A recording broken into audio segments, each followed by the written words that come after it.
Okay, what we're going to do now, instead of take our unit tests for Edgenuity over history as a study, inquiring about historical information and primary and secondary sources, we're going to do a conspiracy theory presentation.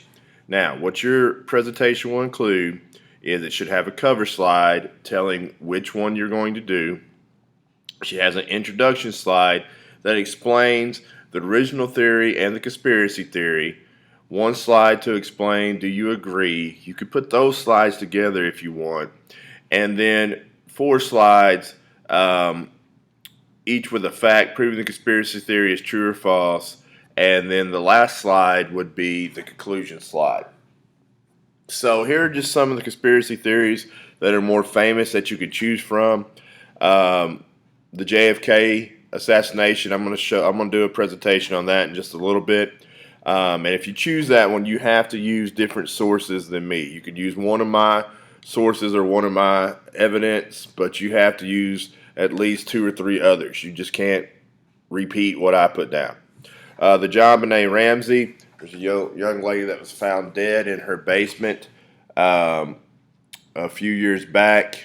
Some people claimed the mother killed her. Some people claimed the brother killed her and the parents covered it up. And other people's claimed that just a vagabond or just a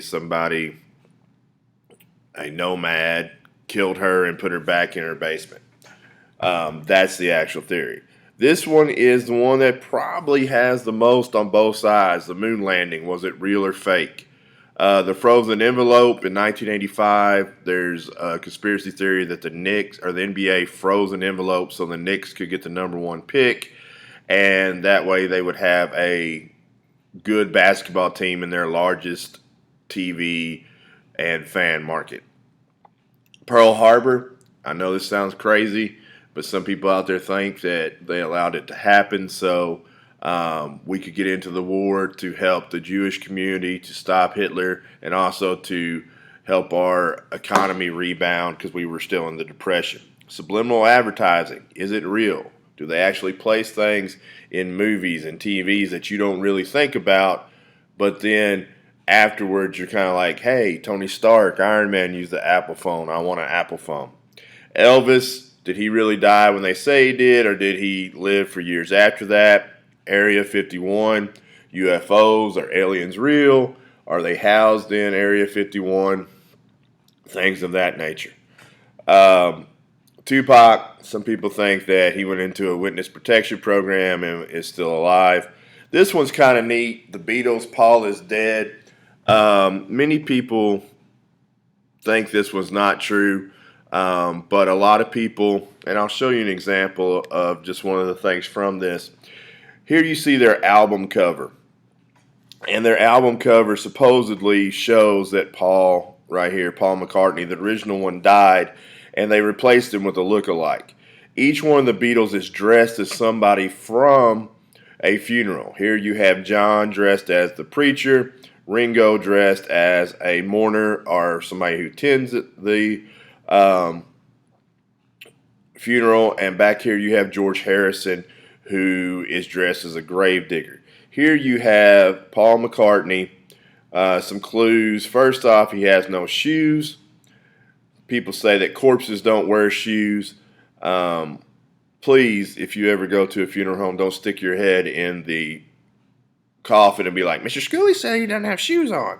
And just some do, some don't. So take my word for that. In his hand right here is a cigarette, which in Britain is called a coffin nail. He's left-handed, so why does he have it in his right hand? Some other things, they think he died in a car wreck. You have a white Beetle back here that has his wife's initials and the number she would have been of her age when he died. Back here is a graveyard where three friends are coming out from a funeral, meaning four Beatles went in, three came out. And then you have a cop car and an ambulance right here that would have been on the scene of his wreck. So, stuff out there says he really died, stuff out there said he didn't. So you could prove either way. And 9/11, there's a big conspiracy out there that we let it happen. one of the things that people show, and that is kind of freaky to me, is the money conspiracy. You can fold different bills to show basically the story of 9/11. If we look at this right here, you can see if you fold a $5 bill, you see the Twin Towers in perfect condition.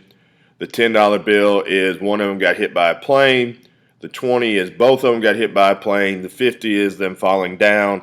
And the 100 is them falling down with just smoke.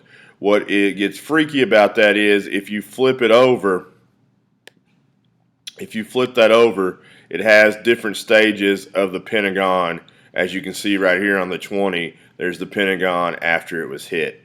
What gets really freaky about that is you can do that on bills that were published before 2001. So, some people think that it was allowed to happen so we could go after Osama bin Laden and go put more military presence in the Middle East. Again, not really sure I believe that, but there are some things out there. You could prove that we did allow it to happen, just like Pearl Harbor, or you could prove that it was just a coincidence that changed history. This is just a few of my suggestions. If you want to use any of these, you can. If you want to come up with your own, you can. My next video will show you how to do the presentation with that. Looking forward to seeing all of your videos. Thank you.